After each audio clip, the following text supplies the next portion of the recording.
everybody, welcome back to Gunpla TV. Hey guys. Sponsored by HobbyLink Japan. It's 2012. That it is, We're back for another year of Gunpla and television. And Gunpla and sci-fi kits as well. That's right, that's right. Did you have a good New Year holiday? Yeah, I had a good holiday, Sid. And yourself? I had a pretty good holiday, although I spent quite a bit of time building the full armor unicorn, which we're going to show today on the show. I've actually got him in unicorn mode on the base tab right here. We'll show that in detail later on. And Ryan, you're going to show people what today? Yes, a Millennium Falcon, a chrome version. And this is a preemptive build of the big one, which I'll talk about later anyway. Cool, cool. All right, before we start talking in depth about these crazy kits, let's have a look at what came in just after we got back from our New Year holiday. Sweet. Right, so this is more Gundam EC. Yes. Just like this guy here. And this is the much hyped, long awaited, much anticipated. Yes. Everybody drooling over, but finally they get it. This is the unicorn in the Banshee version. Oh. Now, it's very similar to the unicorn mode. Yeah. This guy, the HG kit. It's, a lot of the parts are of course the same. But the Banshee, being the Banshee, he's got that gold Psycho inner frame. Yeah. And on this kit, because he's in unicorn mode, you're only actually going to get these pieces of gold. You get the headpiece there and the collar. And some pieces for the new weapon here. Yeah, and you can see it's all in this crazy dark blackish color. Yeah. Cool. And for those people who wanted the Psycho frame, you want to see that gold Psycho frame, well, yeah, so the Banshee that people prefer, of course, is the destroy mode. And they give you that runner of the gold. It looks kind of yellowish, but there's a gold tint to it here for the inner frame.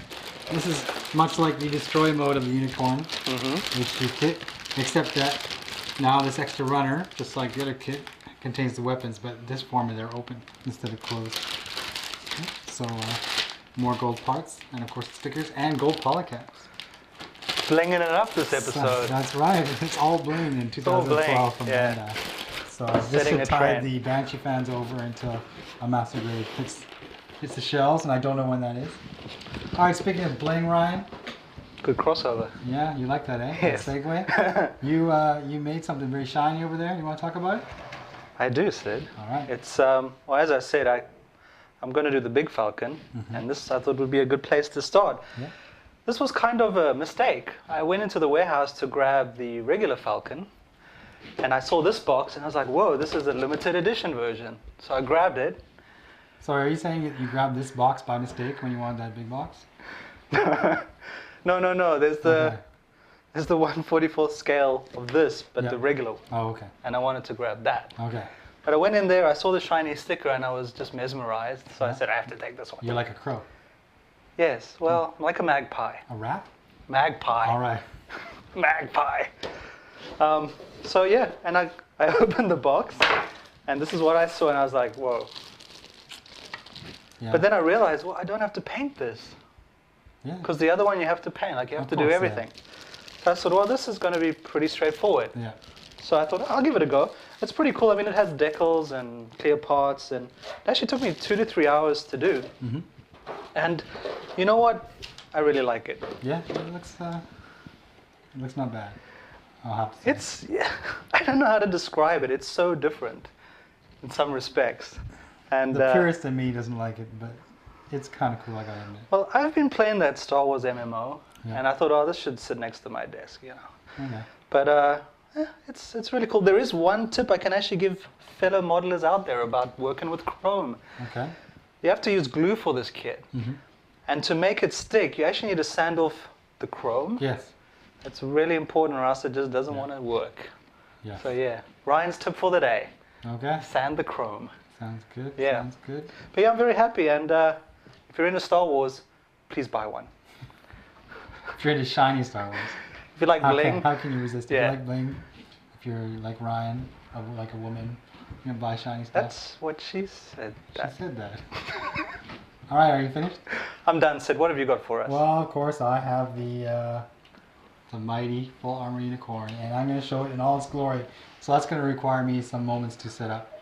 So if you indulge me and give me a few seconds there, I'm going to set this up, and then we'll take it from there. I'll be waiting. All right.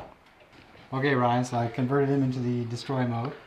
He's quite different. Yeah, he looks much different, doesn't he? And I've laid out all the weapons, all his full armor. It's nuts. It's got lots of stuff. So we'll talk about these kind of individually, and then we'll go ahead and slap them on the suit. Yep. I guess the first thing that they have you build in the manual, anyways, like the bazookas and the beam magnums. So we'll go talk about the bazookas. Oh, that's... Yeah, so they have the ammo cartridge. Yeah. You can plug it in there like this. And this actually comes off. These are hand grenades. And they also open. Maybe I should use this one. They will also open, but can't actually take them out individually. Oh. They're just one piece.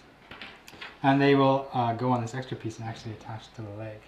Oh, cool. When it comes to the leg, Bandai actually gave you a different piece for the frame inside this leg. So there's no plastic in this hollow. So using just that design change, they were able to add your grenades to your kit. Yeah. Cool. Yeah, it is pretty cool. This seems to be very well thought out. The original Master Race Unicorn, just the transformation itself, was I felt really well done. Like, you can see it's a little bit shaky. Most people display theirs on an action base, but I haven't bothered to do that because I'm going to be slapping all these weapons. But just the idea that you have a suit that transforms without part swapping or anything like that. One thing that I want to mention is that the V fin here, the original Ver.Ka came with a V fin that closed and then opened. Mm-hmm. And with the next MG release, they give you a separate V fin that you could put in there on its own. Mm-hmm. That was one piece that was less likely to break. Well, you don't get that separate V fin in this release. You get the old Ver.Ka. Okay. So that's one of the pieces that did not change from the original Ver.Ka release. So going back to the bazookas, they have the missile pods that are attached to the side of the bazooka. And they also have, I guess this is some kind of minigun, complete with ammunition rounds. It's a noob tube slapped onto your... That's when Gundam doesn't want to aim. Everything comes around. Yeah. when you lack skill, noob tube. You prestiged on noobin. That's the bazookas. We got the shields now. You have 3 shields. Yeah. And they transform just like the other ones. Yeah. Yeah. And they give you focusing this piece here, which will allow you to attach it to the arm. And the original Master Grade actually needed a little joint to make that work. And they only give you the parts to make one of these stay on.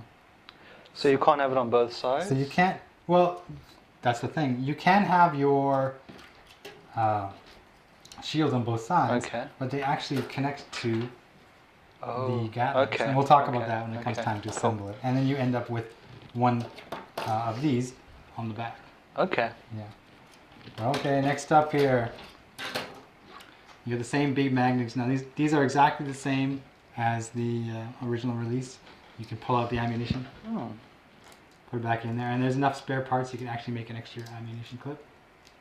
That's cool. Yep. And the only difference is that these are opposing, right? They're not the same because they're going to go on different sides of the suit. Let me have a look at one. Go ahead. Moving on, we got the beam Javelin. This is the beam Javelin, and it's massive. This is the handle. Yeah. Like this, right? And it originally comes in this shape, like this. And the only problem I found with the beam Javelin, one thing that doesn't sit right with me anyway, is that this just comes off too easily. Okay. Okay. Yeah. But what they actually can have you do is if you turn this sideways, and we'll use this one for the time being, you can attach this to your rifle. So you have a Javelin gun? You have this. You have crazy stuff going on here, right? Like this. So wait, hold on a sec. So this actually unfolds to be this? Yeah. So you have 2 of those? You have 2 of these. Let me get back to that stage here for a sec.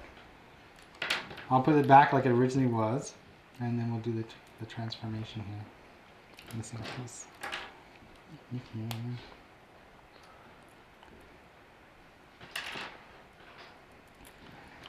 Okay, I'm gonna leave this piece off just because it gets in the way right now. But essentially, it's just like this. Yeah. And you can pull this up here, take this piece out. Okay. And this opens to show the cycle frame underneath. Yeah. this opens as well.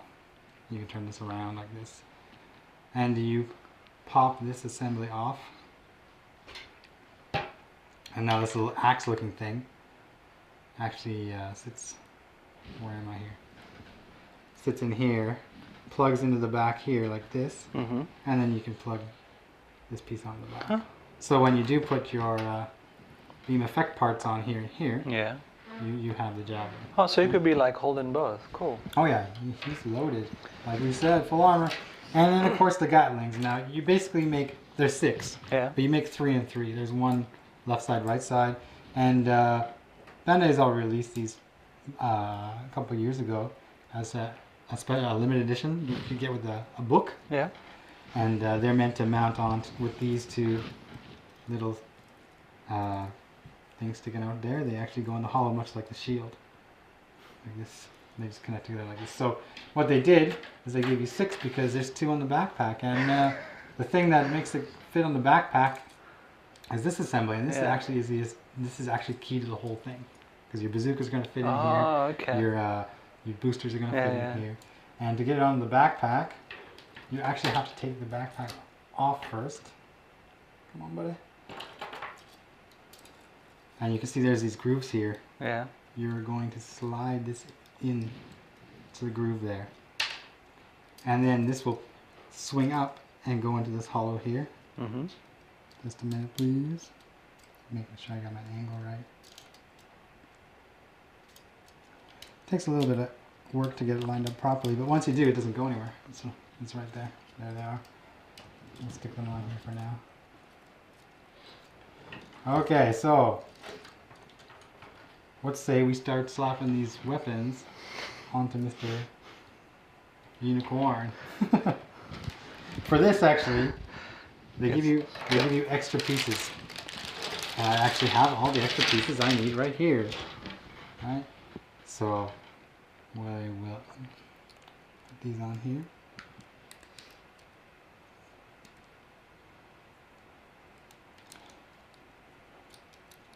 Sorry.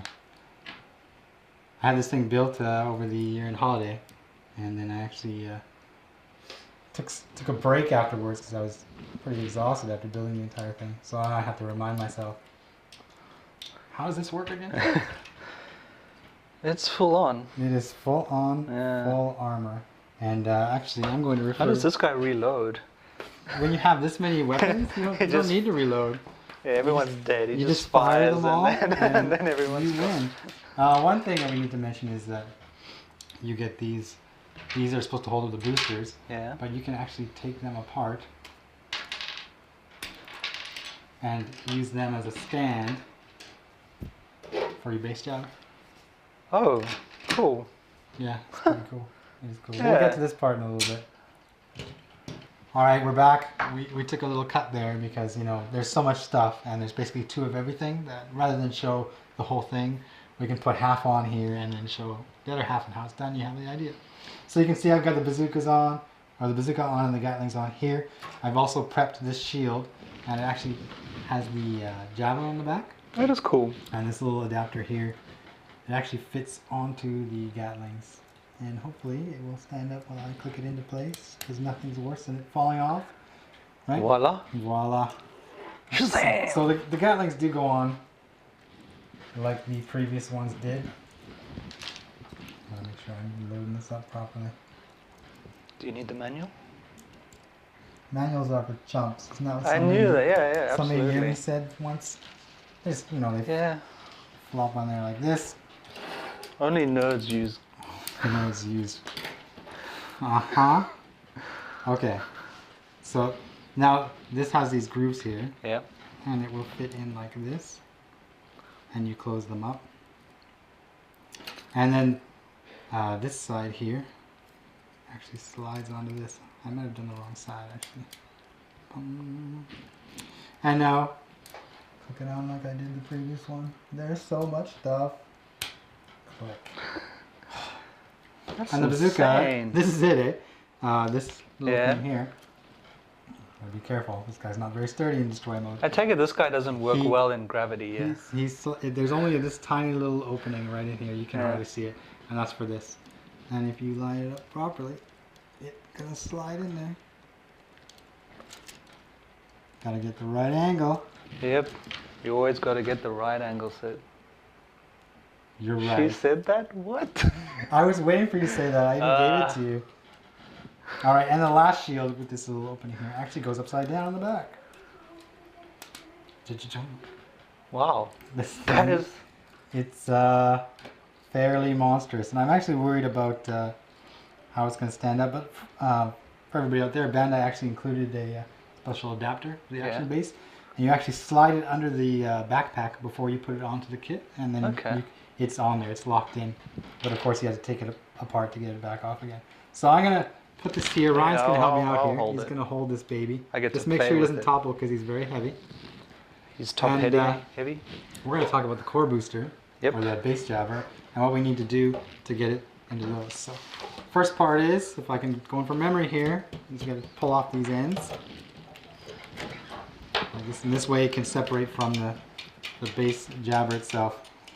And now on this side, I actually need to pull off this whole assembly, but I need to separate this from the machine. I think his leg has become disconnected.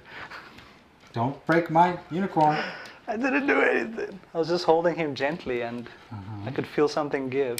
Now you can see that just like this, this is pointing one way and this is pointing another way. Yeah. You actually have to pop this entire, pop this entire piece off and rotate it so it's the correct angle. So I'll quickly do that with this one. Come on, boy. So I take it these connect to the back of his backpack? That's an astute observation, Ryan. I am astute. It's actually not too bad once you get the hang of it. But I like to put these on first so I know for sure what the angle is that I'm supposed to have. Like this. So, now... Just watch out his leg is... Oh, Ryan! You didn't put it in right. That's also what she said. Okay, so you dirty boy. Only have these things here. This just slides in like so. Okay. And I think his other leg's going. It's not the leg, it's the waist. It's the worst part of the kit is the waist. Other than that, it actually holds together really, really well. Like this. And luckily for me. Oh, nice. Yeah. I have these babies. Okay. Put it on the ground there. Yeah. Full armor, baby. Wow. And now I'm left with just the basic parts here. And actually, if I want to, I can put these in his hands, so he's holding the weapons. Or you can mount the ammunition to the back of his skirt. Oh. Yeah. He's loaded. He was loaded to begin with, and now he's fully armed. I'm going to turn this around a little bit. You want to help me? Yeah, I'll hold the boosters. And then everybody can just see what it is we're looking at here. The majesty. The majesty that is the full armor unicorn. And he gets 10 thumbs up from me because he does transform. He does transform, so I knew Ryan would like it. Yeah. Now he's just got to build it. And he transforms into something that makes sense.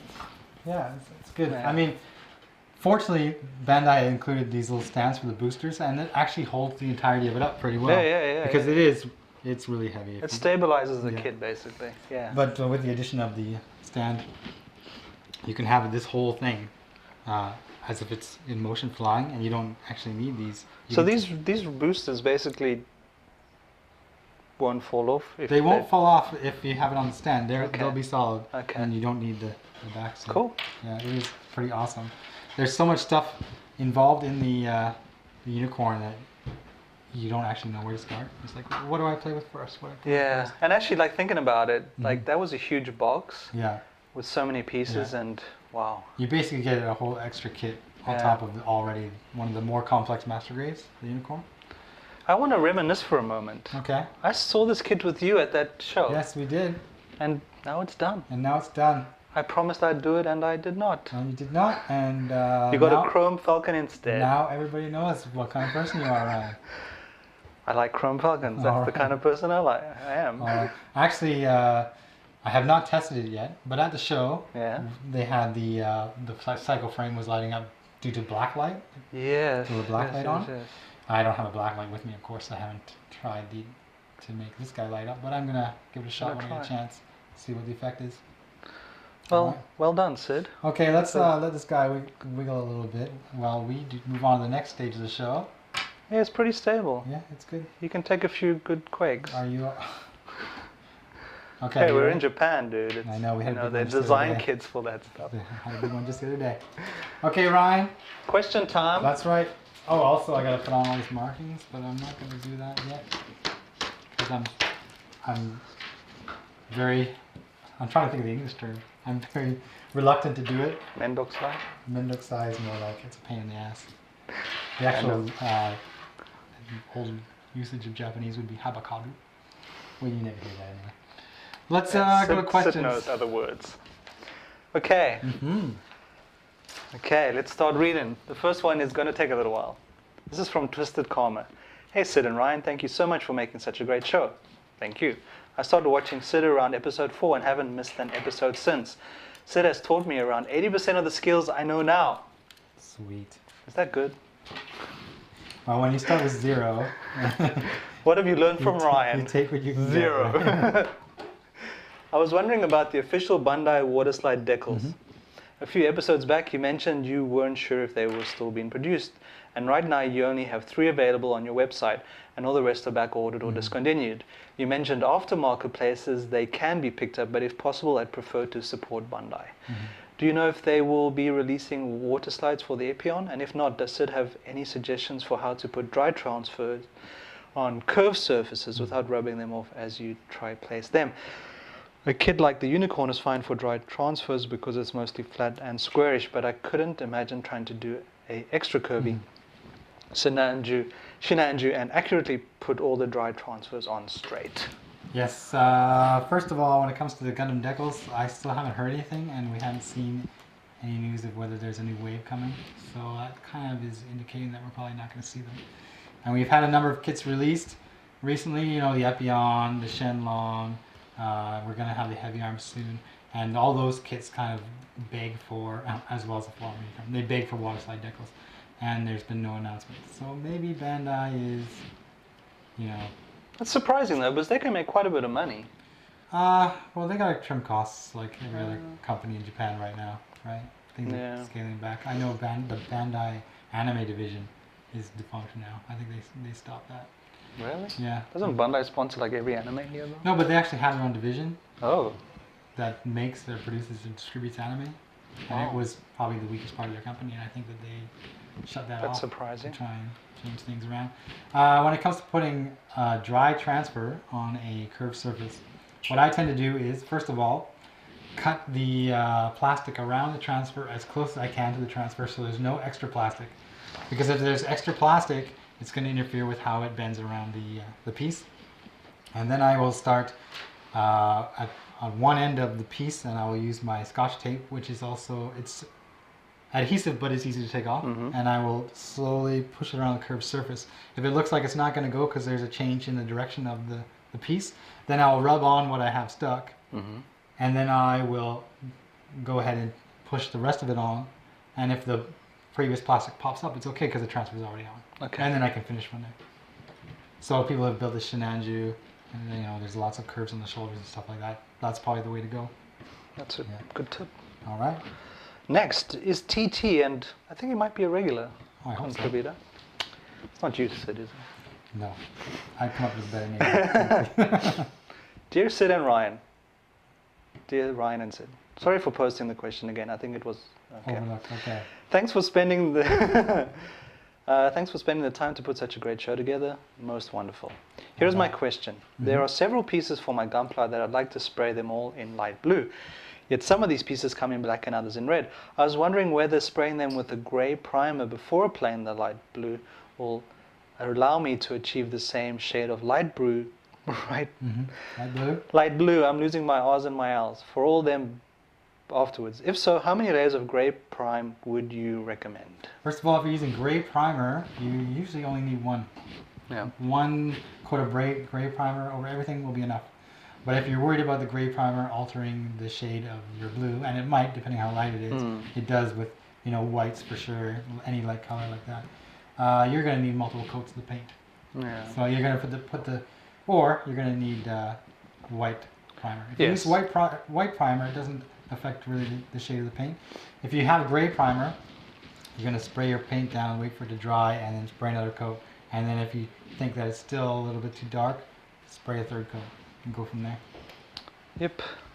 Okay. Next. Faiz. Hazik. Hey Sid and Ryan, I think I need your opinion. Which Gunpla should I build? The RX-782 Gundam version 2 MG or the FA-781 full armor Gundam MG? Confused? I'm confused. I love both kits. Yeah. I only have the money to buy one. Alright, so basically the full armor Gundam MG is exactly the same kit as the RX-782 version 2.0. It's the exact same kit, just in a different color, and it comes with the extra armor that you put on over top. Okay. So if you want the kit from the engineering standpoint, then I would say get the full armor because you have all that extra stuff to play with. But if you want the color, then go with the normal RX-782 because it comes in the red and white and blue that everybody seems to like Bandai loves for sure. It's the Gundam colors. You can't beat the full armor. I mean, you're getting extra stuff. Yeah. Much difference in price? You know, the full armor was on sale for quite a long time, and I don't know. I think we have a Gunpla Sale coming up. Oh, you took it. Oh. So, I don't know. I haven't seen the list yet, but yeah, there is a Gundam Sale on when you probably see this. Yeah. So check it out. Head on over there, and maybe you get the full armor Gundam. Lots of Gundam to buy. I think the Titanium finished 2.0. Yeah, and the mega size. Go bling like Ryan. It's the way it is. 2012. It's all going to be gold. Gold lame. Next, Chan2897. Okay. Hey, I have a question for the sci-fi modeling contest. My question is, can we use two model kits if we are making a diorama? For example, a Gundam getting destroyed by the other. I hope that you will take the time to answer my questions, and I love your show a lot. Yes, you can enter more than one kit. You can in a diorama? 5, 10 kits. It's a diorama, so you know you're thinking intermediate or advanced level. That's fine as long as they are official kits. Yeah, and I think you could have a Gundam battling a Macross if you want. Yeah, you can do whatever you want. Yeah. Be creative. Official kits. Hey guys, I was wondering if you could do a new set of tutorials for the new year, like go over stuff like panel lining, applying stickers, dry transfers, water slides, cleaning up gate marks, the Gundam markers, the Gundam touch markers, the Gundam detailing. I know you already have those things in the first few episodes, but I feel like you guys could revisit them. That's an interesting question. If we already... I spent like 60 to 63 on an airplane with lots of decals. Was it 60? 50? All this stuff is the kind of the basic stuff that we showed in the first few episodes, like he acknowledges. Would I change anything if we filmed it again? Maybe. I don't know if there is a need to refilm everything, but we can ask the people watching, like if you want to see us do stuff again, let us know. I don't have a problem revisiting things. Yeah, same. I mean, I find these days like I'll apply things before coming on, but if people want to see it being done, I'm happy to. Yeah, that's not a problem. It just depends what the audience wants. Yeah. So it's up to you guys. Social networking. That's right. Leave a comment. It's amazing. What you want. If enough people are on board, then you'll get what you want. Yep. That's from Timmy J2814. All right. Cool. Hey Sid and Ryan, I love your work so much and thank you a lot for all the time you spent making these very informative videos and that have helped me bring out more of my model kits than I could ever dream of. One question I have is, I'm using a panel lining 1/100th scale kit with a 0.4 marker, have recently shifted to 1/144th scale in SD kits, but find the marker to be too big. What would you recommend a marker size for these, a 0.2 or a 0.1? And if it would be better to use that for the 1/100th scale kits? That's from Brainstern. Yep. This is what I recommend everybody do. If you're going to be doing panel lining with markers a lot, is just get everything. 0.01, 0.02, 0.04, 0.06, 0.08, 1.0, 1.5. Get everything you can. And then when it comes time to actually work on a kit, start with the smallest one that you think will work. If it's too small, then you move to the next size that you have. And if you can fill that panel line with that size, that's fine. You move on up until you can fill that panel line. But don't start at the biggest one and then try the panel line and you end up with excess on the size because then you just got to clean it up. Or you could use what I use on the SDF1, which is that ink dropper. Yeah, but that kind of stuff can be more expensive and messy. Yeah, it is messy. Yeah, if you want to just use markers, which is fine, and you can get in most stationery stores. We sell them, don't we? We sell them, and we can export them. Yes. So buy it from HLJ.com. Yes. Stationery stores also have copy. HLJ.com. And just buy everything. They're not too expensive to begin with. Buy as many sizes as you can, different colors if you think you're going to use them. Start there. It's always good to have supplies ready that you can just grab when you need them. Okay, next question. Hey, Sid and Ryan, I never lose an episode of Gunpla TV, and you guys help me to improve my skills. I have 2 questions for you. The first one is, what are your PSN ID to play Battlefield 3 Black Ops and COD Modern Warfare 3? And the second is, I have a NG 1/100th scale Avalanche Exia, and I want to know if it is compatible with the Gunpla LED unit green.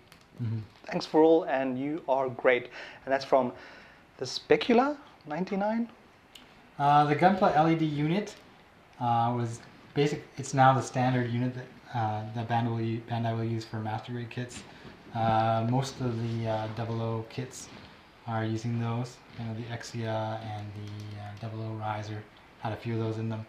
The no grade 1/100, although the size of the kit is the same as the master grade, it is not engineered to take an LED. You might be able to fit an LED into the torso, but it would have no way to illuminate the head, and there's no way for it to work. That's a good point. It's point. not designed to work that way. Okay. I think that you're gonna either have to do some of your own customizable LEDs, and if you want that thing to light up, and that's not the Bandai official LEDs that are easier to use. Oh, okay. So. And PSN IDs? PSN ID. I'm still thinking about whether I should release that one or not, because I'm not very good in football. Oh man. Well, I don't use my PlayStation. Get a PC. Let's come back to that. Okay. Just like we've said before, if enough people are interested, then maybe I'd get on Black Ops, I'll like release just for a my Gunpla. PSN, and we'll have a Gunpla TV get together gaming. I suck. Yeah, So bad. Sid is good.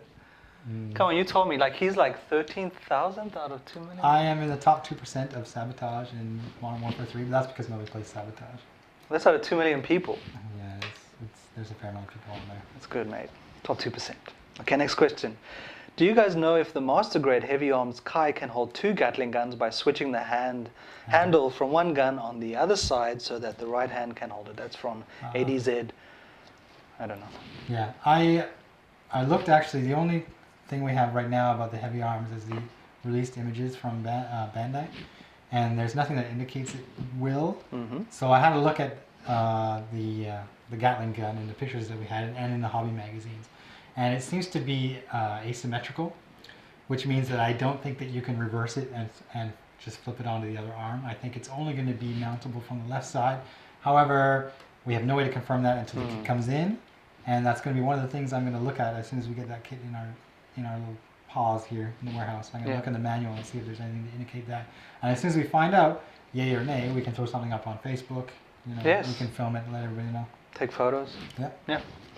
Okay, this is from Cam next, our good buddy Cam. And his question is, Happy Christmas, guys. Hope you're well. My question for both of you is, what is your New Year's resolution? Keep up the good work, and thank you for taking the time to make these episodes. Thanks, Cam. Ryan, do you have a New Year's resolution? Build more kits. Complete more kits. I don't know. What do you want to do? That's an easy answer. I don't normally go for the New Year's resolution thing, because if you get something very serious or profound and you fail, then you feel miserable about yourself for a little while. There's 2 things that I want to do more of in 2012, or want to do. The first is I want to get my permanent residency, because right now I'm on the spousal visa. If I get my permanent residency and I don't have to renew my visa all the time, and they can't kick you out. They can't kick me out. They're stuck with you forever. That's right. Until I decide to leave. It also frees me up to seek tax exemption status and back home and things like that. So I'm going to go for permanent residency. Just got to get a whole bunch of documents together. And the other one would be that I need to spend more time stretching. Because as you know, I do my little martial arts thing during the weeks there. And since we started Gunpla TV, and since there was an addition to my family, I spend less time just stretching, and I need to get my flexibility If you need a back. stretch, then I need a super stretch. Because you do way more than I do. I still need to get back to that level I was But in the middle of winter, dude, no one wants to be. Well, It's time to like, you know, crawl into a little hole. it's cold here right now. It Freezing. is cold here right now. Okay. Yeah, Okay. that's mine. Yeah, I don't have any New Year's resolutions. Sorry. You don't seek to better yourself, Ryan? Some days. Didn't happen on New Year's. I will find new ways of working in. That's what she said. How can you improve on perfection? My answer. That's what my Damn answer. it. All right. Yes, I will swear less. Happy New Year to the both of you. My question is for Sid. Which one? Sorry. Yeah. Which 144 Gundam difficult model to say. kit would you like to see as a 1/100th master grade or 1/60th perfect grade? That's from Silver World. 144 scale kit. I'd like to see the Barzan. Or the Bawu. I think the Bawu would be a pretty wicked master grade kit. And a lot of people apparently share my opinion. Maybe they'll make one. If we could get a Bawu as a master grade or a Victory 2 Gundam as a master grade, I would be a happy camper. Yeah. Or even a perfect grade, but that may be asking too much. I have no opinion. Yeah? No. Okay. Does it come in a big box like this? Well, if you choose a small thing and wish that it be bigger, it can come in a bigger box. This is what to she remind said. everyone that this is a possibility. Yeah, Ryan's all excited about the Millennium Falcon. Star Wars junkie, you know, I think you got some Blu-ray DVDs on Yeah, I the list. ordered some. Well, the original Blu-rays. Yes, I didn't order the new one. good. They're coming out in 3D, which Oh. really scares me. Okay. But anyway, All right, so I think we're finished for this episode. we're done. I hope everybody enjoyed the full armor unicorn. And if you have any questions about this monstrosity, we do our best to answer them in the comment section on the YouTube and HobbyLink TV and Facebook as well. Yeah, join us on Facebook Yeah. or HobbyLink TV Any of those? or YouTube. Yeah. And we will, yeah, just, and thank you for your comments and everything. Yeah. So until next week, we have some more stuff planned for you. It's gonna be a big year, 2012. Oh yeah, All right. biggie big. Okay. See ya. See you later.